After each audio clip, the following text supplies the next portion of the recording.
Kita bersyukur buat kesempatan pagi hari ini kembali kita beribadah bersama-sama ya. Khususnya pada bulan ini adalah bulan Agustus ya, dan tidak terasa besok kita akan memperingati hari kemerdekaan Republik Indonesia ya. Yang keberapa Bapak Ibu? 75 ya. Ada di sini yang umurnya 75 tahun? Nggak ada ya. Mungkin nenek lebih tua ya, seperti itu ya. Luar biasa ya, kita boleh ada di tengah-tengah bangsa ini dan memperingati kemerdekaan Republik Indonesia. Merdeka! Luar biasa ya.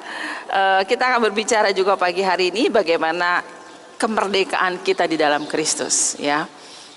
Meskipun di tengah-tengah bangsa ini saat-saat ini ya, ada yang mengatakan bahwa ada musuh ya. Kalau zaman dulu ada penjajah ya, sebelum kita merdeka. Saat ini juga ada musuh ya di tahun ini yang membuat kita nggak bisa memperingati dan merayakan kemerdekaan Republik Indonesia itu sebagaimana mestinya ya, seperti biasanya ya, yaitu virus corona ya.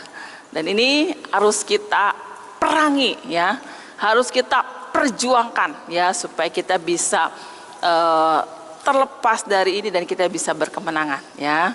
Khususnya bagaimana kita juga akan menjaga diri kita masing-masing ya, kesehatan kita masing-masing, dan terus berdoa untuk bangsa ini ya, untuk kesehatan yang ada di dalam dunia ini ya. Apa arti kata merdeka ya? Seperti itu. Merdeka adalah bebas dari perhambaan ya, atau bebas mungkin dari penjajahan ya, menurut Kamus Besar Bahasa Indonesia ya, seperti itu.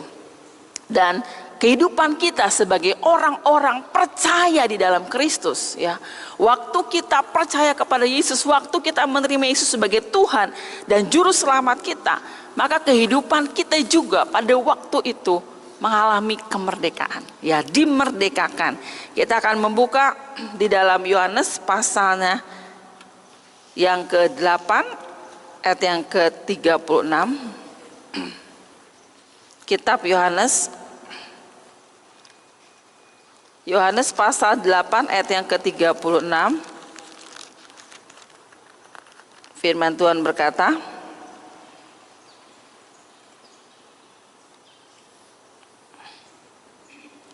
jadi apabila anak itu memerdekakan kamu, kamu pun benar-benar merdeka ya. Galatia pasal yang kelima ayat yang pertama. Kitab Galatia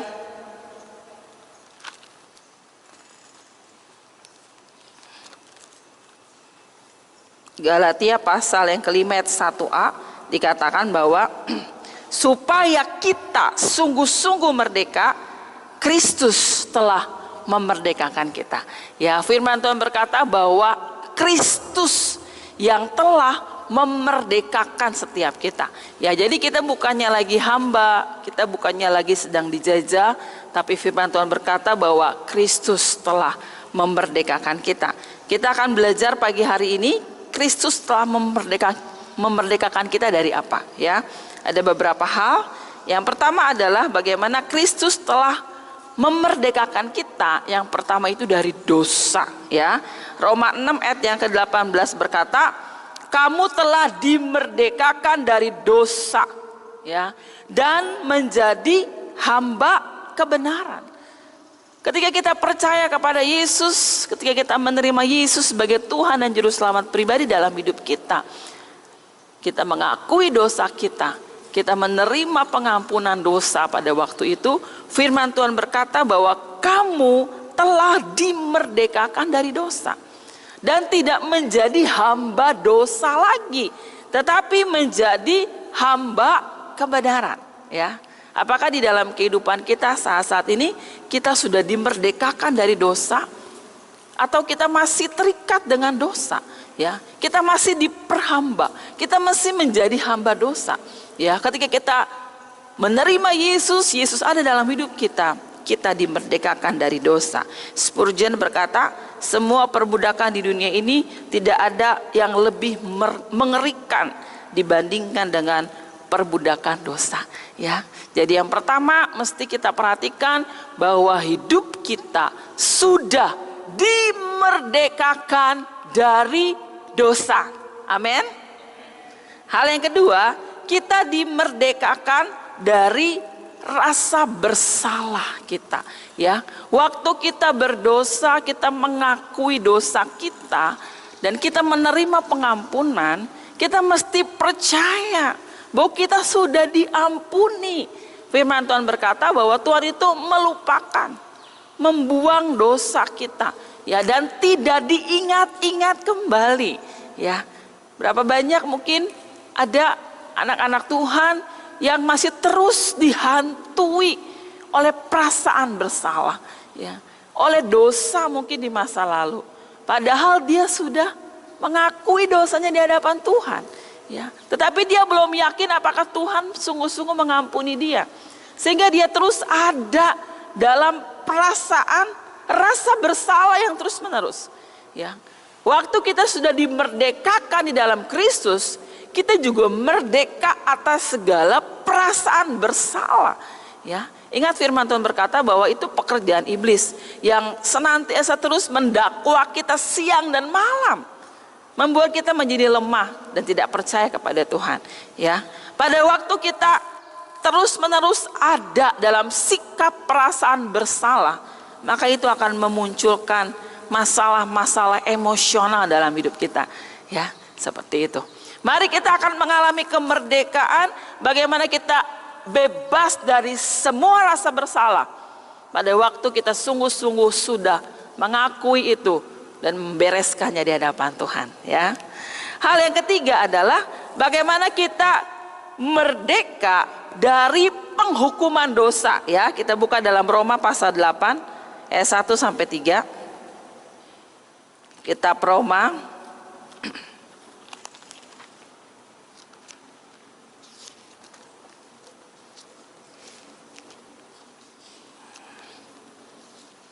Kitab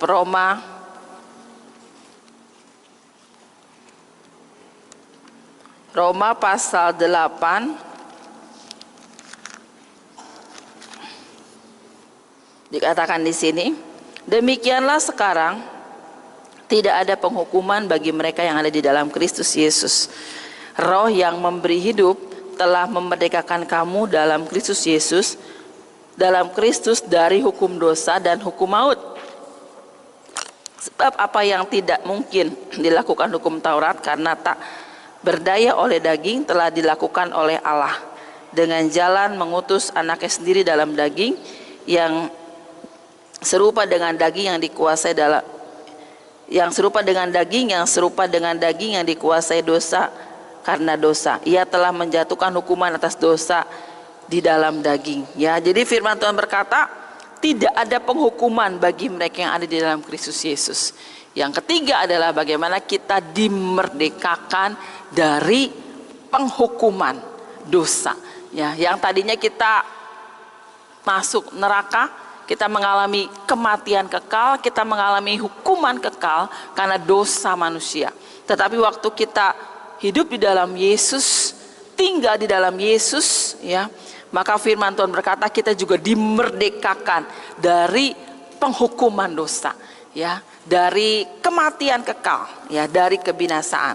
Hal yang keempat adalah bagaimana kita juga dibebaskan, dimerdekakan dari semua ikatan dan belenggu, ya, ikatan mungkin dengan kuasa-kuasa jahat, dari segala belenggu-belenggu atau mungkin kebiasaan-kebiasaan buruk yang tidak berkenan kepada Tuhan. Ya, Tuhan sanggup membebaskan kita. Tuhan sanggup memerdekakan kita dari semua segala ikatan-ikatan yang bukan berasal dari Tuhan, yang mungkin berasal dari kuasa-kuasa gelap yang ada di dalam dunia ini. Ya, mungkin kita berkata, mana mungkin, ya. Saya banyak mengalami pengalaman ini waktu saya melayani di pedalaman, ya, seperti itu. Di sini di Kalimantan Tengah, di pedalaman ada begitu banyak orang yang, ya, terikat dengan kuasa gelap, ya. Pernah satu orang bapak bawa jimat-jimat itu 1 tas ransel ya, isinya semua jimat yang nggak bisa dibakar gitu lama ya, seperti itu ya. Tapi semua bisa terlepas ya, semua bisa dimerdekakan ya.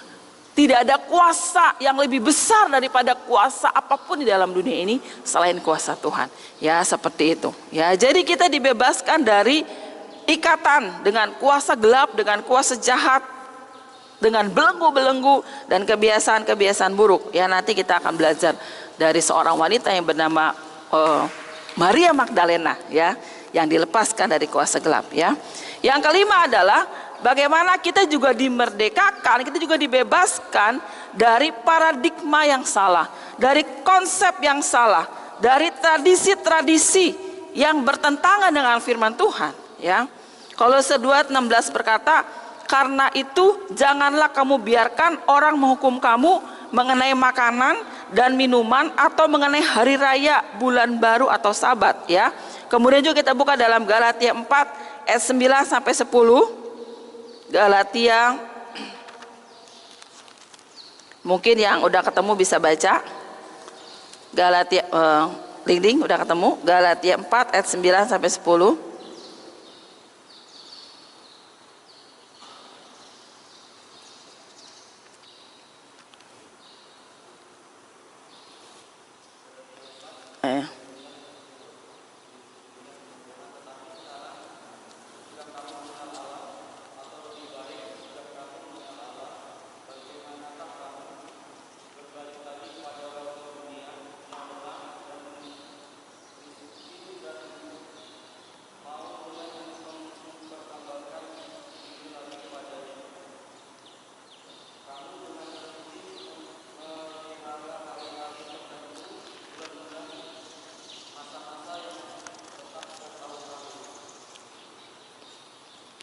Ya, sampai 10 ya. Jadi dikatakan di sini ya, firman Tuhan berkata ya, sekarang setelah kamu mengenal Allah ya, setelah kamu dikenal oleh Allah, bagaimana kamu berbalik lagi kepada roh-roh dunia ya, seperti itu, menghambakan diri kepadanya. Kamu dengan teliti memelihara hari-hari tertentu, bulan-bulan, masa-masa yang tetap dan tahun-tahun ya, seperti itu. Jadi kadang-kadang ada paradigma yang salah, konsep yang salah, tradisi-tradisi yang tidak berkenan dengan, yang bertentangan dengan firman Tuhan, ya mungkin kita masih lakukan itu, ya mungkin kita masih terapkan ya. Jadi mari kita akan dimerdekakan dari ini ya, seperti itu. Mungkin orang tua kita seringkali banyak ya memberikan hal-hal ini ya, seperti itu.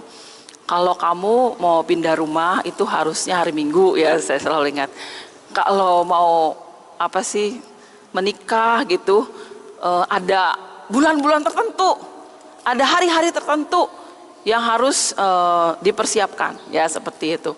Atau mungkin bisa bertanya ke kuburan atau bertanya kepada orang pintar, ya ini hari apa yang cocok, bulan apa yang cocok ya, seperti itu ya. Mari pada waktu kita sudah mengenal Tuhan, waktu kita hidup di dalam Tuhan, semua hari sama ya, semua bulan sama ya, bukan tergantung oleh itunya gitu ya. Berkat-berkat Tuhan, keselamatan atau apapun juga itu sangat tergantung kepada Tuhan. Amin ya. Jadi mari kita akan merdeka dari hal-hal seperti itu ya. Apalagi mungkin tradisi-tradisi ya, saya baca di medsos ada yang meninggal gitu ya. Kenapa meninggal? Oh, itu karena sakit dan karena kepohonan, katanya seperti itu ya. Jadi apa gitu maksudnya ya. Jadi mari ya, kita boleh sungguh-sungguh merdeka atas ini semua ya, atas paradigma yang salah, atas konsep-konsep yang salah ya. Kita hanya sungguh-sungguh percaya kepada Tuhan ya. Semua hari, semua bulan, semua waktu sama ya, karena Tuhan kita sama ya, luar biasa. Amin. Ya, luar biasa. Itu yang kelima ya, bagaimana kita harus merdeka juga dari konsep yang salah, tradisi yang bertentangan dengan firman Tuhan ya, paradigma yang salah. Jadi ada 5 hal bagaimana kita merdeka dari dosa, merdeka dari rasa bersalah, merdeka dari penghukuman dosa, merdeka dari semua ikatan dengan kuasa gelap, merdeka dari paradigma yang salah atau konsep yang salah ya. Yang berikutnya, Apa ciri-ciri atau tanda orang yang mengalami kemerdekaan dalam Kristus di dalam hidupnya, ya? Yang pertama adalah hidupnya yang tadi penting tidak dikuasai oleh dosa, ya, seperti itu, tidak terikat dengan dosa. Yang berikutnya hidupnya juga tidak dikuasai oleh ketakutan, ya. Yang namanya orang yang sedang dijajah, ya, pasti penuh dengan ketakutan hidupnya. Hidupnya pasti nggak bebas, ya, penuh dengan ketakutan, penuh dengan penindasan, tekanan namanya dalam situasi sedang dijajah, ya, seperti itu. Penindasan, tekanan, ketakutan. Dia juga begitu pesimis mungkin menghadapi masa depan, ya. Tapi kalau namanya sudah dimerdekakan, ya, dia pasti begitu optimis, ya. Oh, dia akan melakukan ini dan itu. Waktu bangsa kita setelah merdeka, maka bangsa kita melakukan pembangunan demi pembangunan, ya. Ada banyak hal yang dikerjakan, begitu optimis, ya, penuh dengan kemajuan, ya, seperti itu. Ciri orang yang mengalami kemerdekaan dalam Kristus, dia adalah orang yang penuh kepercayaan kepada Tuhan, ya. Hidupnya tidak dikuasai oleh ketakutan, kekhawatiran, apapun situasi yang menimpa dia, ya, penuh dengan sukacita, ya, tidak tertekan hidupnya, ya, karena dia percaya kepada Tuhan.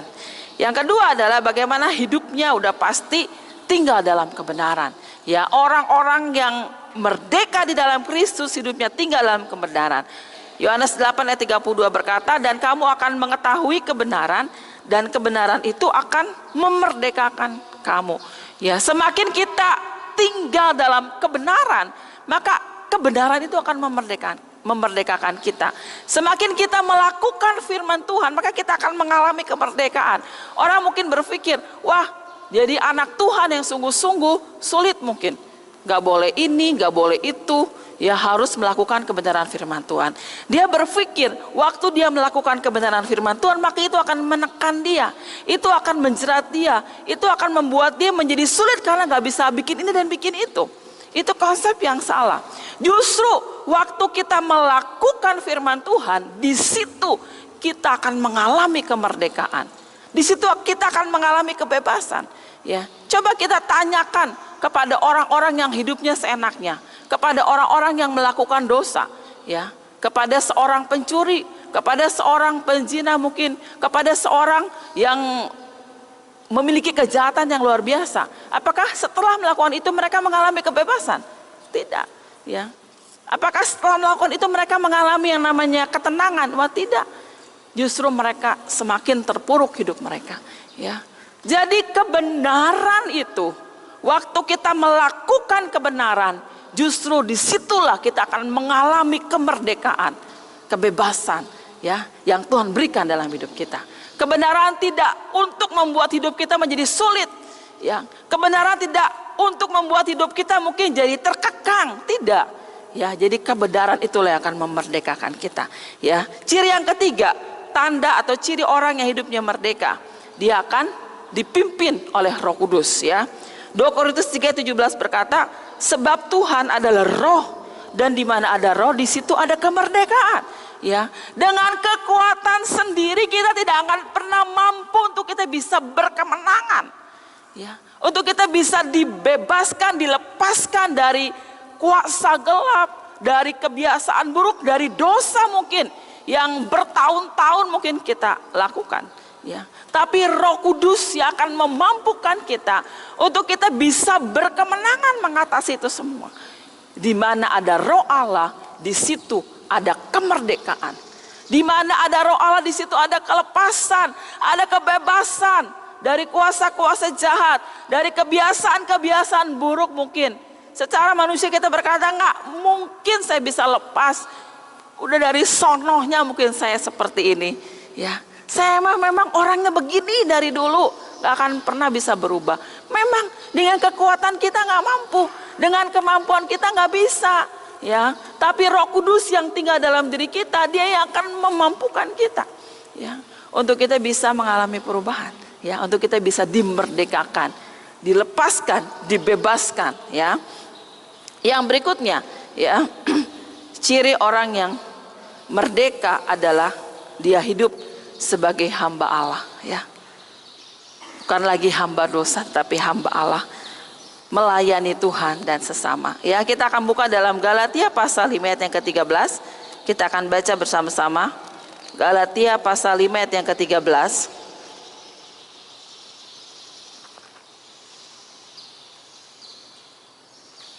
Sudah ketemu semua? Amin. Kita baca sama-sama 1, 2, 3. Saudara-saudara, memang kamu telah dipanggil untuk merdeka. Tetapi janganlah kamu mempergunakan kemerdekaan itu sebagai kesempatan untuk kehidupan dalam dosa. Melainkan layanilah seorang akan yang lain oleh kasih. Ya, seperti itu. Memang kita sudah dimerdekakan dari dosa. Kita sudah dimerdekakan dari rasa bersalah. Kita sudah dimerdekakan dari penghukuman dosa. Kita sudah dimerdekakan oleh Tuhan. Ya, seperti itu, dari belenggu kuasa jahat. Tetapi ingat, bukan berarti kamu bebas untuk melakukan dosa lagi. Ya, tidak. Ya, tetapi firman Tuhan berkata, ketika kamu sudah dibebaskan, ketika kamu sudah dilepaskan, ingat, masih ada orang yang terbelenggu. Masih ada orang yang terikat hidupnya. Masih banyak orang yang masih belum dilepaskan, yang masih belum dibebaskan. Mereka terbelenggu, mereka terikat. Ya, mereka mungkin berteriak minta tolong, tolong lepaskan saya dari belenggu ini. Tolong bebaskan saya. Siapa yang mau menolong mereka? Selain kita yang sudah terlebih dulu dibebaskan oleh Tuhan, dimerdekakan oleh Tuhan. Ya, mari kita akan menjadi hambanya Tuhan, ya, melayani Tuhan dan sesama dengan kasih. Tadi firman Tuhan mengatakan, ya, ciri atau tanda orang yang sudah dimerdekakan oleh Kristus adalah orang-orang yang menjadi hambanya Tuhan. Ya, ini bukan hanya berbicara mengenai pendeta, tapi semua kita adalah hamba Tuhan yang melayani Tuhan dan melayani sesama kita. Ya, orang-orang yang terikat, orang-orang yang masih terbelenggu, orang-orang di luar sana yang menuju kepada kebinasaan karena mereka masih terikat, terbelenggu, mereka masih buta secara rohani. Tuhan panggil kita untuk bisa melayani. Ya, saya sangat diberkati dengan kesaksian Cory dan Betsy Tin Boom, ya, seperti itu. Betsy adalah kakaknya dan Cory adalah adiknya. Ketika mereka menjadi anak Tuhan yang sungguh-sungguh dan melakukan tindakan kasih yang luar biasa, ya, mereka harus masuk di dalam penjara, ya, karena kekejaman Nazi pada waktu itu, di penjara di Riverbrook, ya, seperti itu. Dan ketika mereka berdua itu di dalam penjara, ya, Betsy itu kakaknya dalam keadaan yang lemah dan sering sakit-sakitan. Salah satu penyakitnya adalah sakit anemia, ya. Dan mereka diperlakukan dengan sangat kejam di sana. Mereka harus tinggal di bangsal-bangsal, mereka harus tidur di atas papan, ya.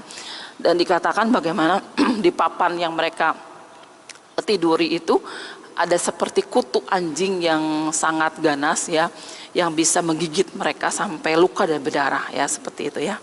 Dan Betsy dan Cory ada di situ, ya. Waktu Cory ingin mengeluh, Betsy berkata, sudah jangan mengeluh, ya. Kita harus kuat, ya. Ini maksud Tuhan. Buktinya ketika ada kutu-kutu anjing di bangsal kita, para penjaga tidak mau datang ke sini, ya, karena mereka begitu geli dan mereka takut digigit, ya. Jadi kesempatan untuk kita bisa baca Alkitab dan kita bisa membagikan firman Tuhan kepada orang-orang yang ada di bangsal ini. Ya, jadi mereka selalu belajar untuk bebas dari belenggu yang mengikat mereka. Ya, meskipun mereka ada dalam penjara yang sulit, mereka tetap bersyukur dan bersuka cita. Mereka membagikan firman Tuhan kepada orang-orang yang ada di bangsalnya pada waktu itu. Ya, satu kali ada seorang penjaga yang begitu kejam luar biasa. Betsy kakaknya itu sedang mengalami sakit, ya, seperti itu, ya, sakitnya anemia lagi.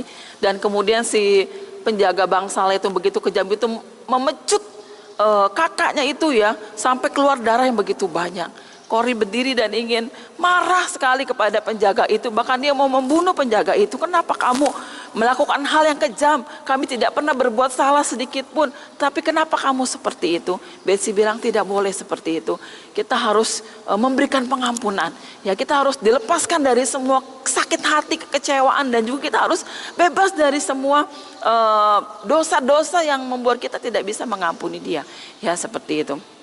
Akhirnya 10 bulan mereka ada di situ Dan ketika mereka akan mengakhiri masa tahanan mereka, si Betsy itu akhirnya meninggal dunia ya, seperti itu, karena juga memang sudah sakit. Dan akhirnya Kori bisa keluar dari situ, dan Kori menjadi seorang penginjil yang luar biasa, memberitakan kebenaran firman Tuhan ya. Satu kali Kori sedang berkhotbah dalam sebuah gereja, ya tiba-tiba ketika dia selesai, ada seorang yang menghampiri dia dan berkata kepada si Kori seperti ini, "Saya mau bicara dengan kamu." "Oke, silakan." "Saya adalah kepala tahanan yang sangat kejam pada waktu itu." Ya, seperti itu. Si Betsy-nya udah mulai, Kori-nya udah mulai lupa ya. "Saya mau berbicara kepada kamu, khususnya mengenai kematian ya dari kakakmu. Saya mau minta ampun sama kamu. Apakah kamu mau mengampuni saya?" Ya, si Kori-nya begitu kaget luar biasa. Aduh, inilah tahanan yang begitu kejam luar biasa pada waktu itu ya. Dia berpikir sejenak, dengan kekuatan dia nggak akan pernah bisa mengampuni si tahanan yang begitu kejam pada waktu itu ya.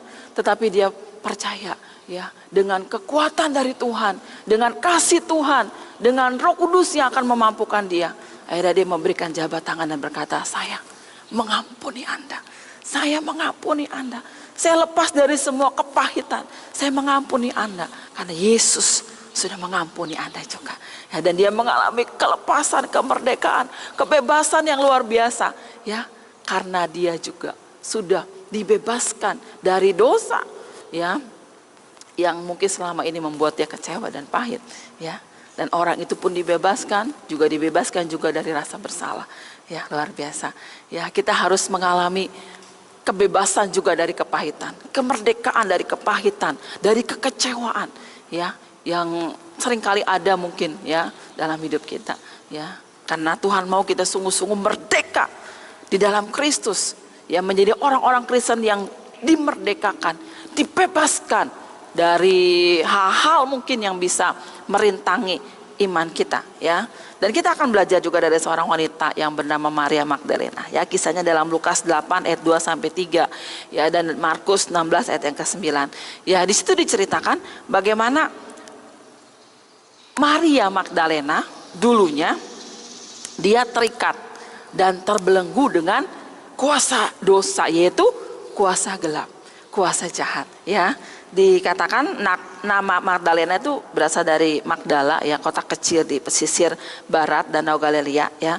Dia adalah wanita yang sangat kaya dan cantik ya. Mungkin dia punya segalanya, tapi hidupnya penuh keterikatan dengan kuasa gelap ya, seperti itu ya.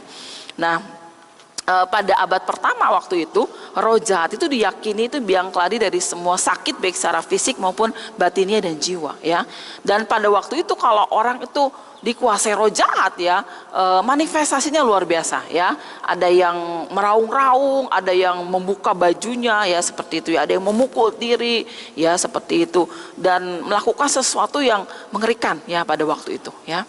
Dan dikatakan di sini bagaimana dia tuh kerasukan 7 roh jahat ya. Ada beberapa penafsir menyatakan bahwa kemungkinan bukan 7 roh jahat itu ya, tetapi angka 7 itu berbicara mengenai kesempurnaan, bagaimana dia sudah dituntaskan dari ikatan dengan kuasa gelap melalui proses yang luar biasa ya, seperti itu. Bagaimana ketika si Maria Magdalena ini dilepaskan, dibebaskan, itu nggak mudah gitu ya. Jadi ada prosesnya gitu, bagaimana dia dilayani, didoakan, dikasih firman ya, seperti itu, sampai tuntas ya, seperti itu ya. Dan ketika Maria Magdalena itu sudah dilepaskan, sudah dibebaskan, bukannya oke, luar biasa, puji Tuhan, saya bebas, cukup sampai di situ, tapi dia melakukan apa yang di Galatia tadi ya. Dia memberikan dirinya untuk melayani Tuhan dan menjadi timnya Yesus ya, seperti itu, menjadi penyokong dana. Jadi kita buka deh dalam Lukas 8 ya, ayat 2 sampai 3 ya. Lukas 8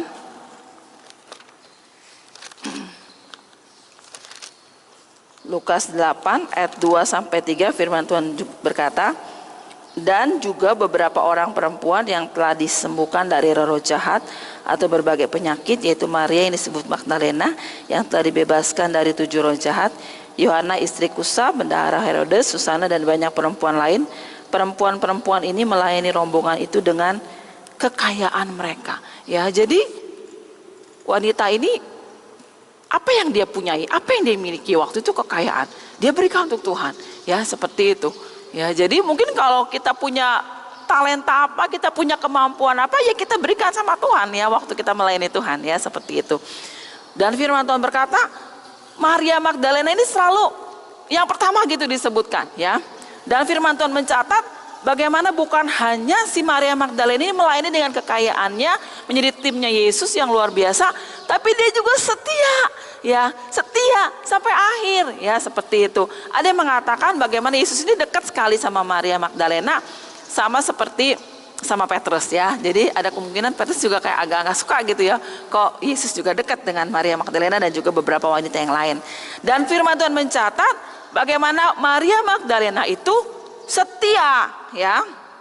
Menurut 4 kitab Injil, Maria Magdalena adalah saksi mata peristiwa penyaliban Yesus, ya, dan juga kebangkitan Yesus, ya. Sebagai orang yang pertama kali mendapati kubur kosong, ya, dan bersaksi tentang kebangkitan Yesus. Berbagai mazhab menyebut dia sebagai rasulnya para rasul. Bayanginlah, wanita yang luar biasa, wanita yang hebat, wanita yang setia, wanita yang dipakai Tuhan dengan luar biasa sampai akhir hidupnya. Tadinya dia adalah orang yang dikuasai dosa, ya. Tapi dia dilepaskan, dia dimerdekakan, dia dibebaskan dan menjadi hambanya Kristus dan melayani Tuhan sampai setia, ya, seperti itu. Saya percaya mungkin, ya, setiap kita punya masa lalu masing-masing, setiap kita punya pergumulan masing-masing, ya. Tapi kita harus percaya dalam Kristus kita sudah dimerdekakan dari semuanya, ya. Kita bersyukur kepada Tuhan dan saat ini kita harus memberikan hidup kita kepada Tuhan. Apa yang kita bisa berikan, apa yang kita miliki kita persembahkan kepada Tuhan. Kita melayani dengan kesetiaan, ya, dan Tuhan akan pakai kita dengan kuasa Tuhan yang dahsyat di akhir zaman. Amin. Merdeka. Apakah saudara sungguh mengalami kemerdekaan dalam Kristus? Amin. Ada yang masih terikat? Ada yang masih terbelenggu? Ada yang merasa saya masih mengalami penjajahan mungkin? Belum lepas, belum merdeka, ya. Mari kita minta kepada Tuhan, ya, bukan karena kekuatan kita, tapi Tuhan yang bekerja dalam diri kita. Roh Kudus yang bekerja di dalam diri kita, yang akan memerdekakan kita, yang akan membebaskan kita. Mari tinggal dalam kebenaran, lakukan kebenaran, ya. Mari kita akan belajar melayani Tuhan dan mempersembahkan hidup kita buat Tuhan. Amin. Kita akan merenungkan firman Tuhan.